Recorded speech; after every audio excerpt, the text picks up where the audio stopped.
Hello guys, ito 3 pieces na tokwa, ipa-fried ko lang po yan mamaya.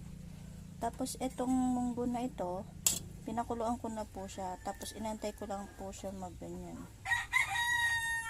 Pakuluan ko na po siya.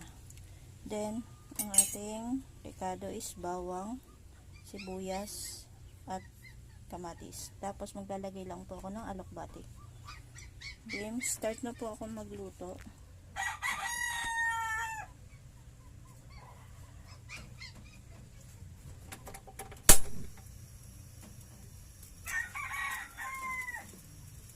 By the way guys, mini vlog ko lang po ito.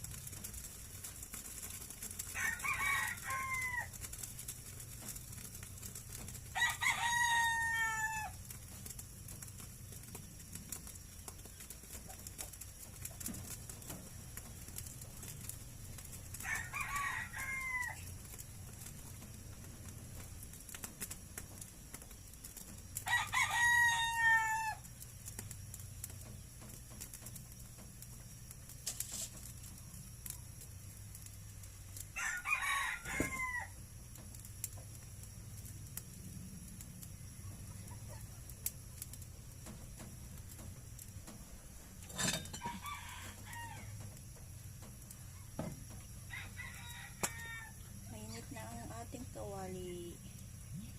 Yan.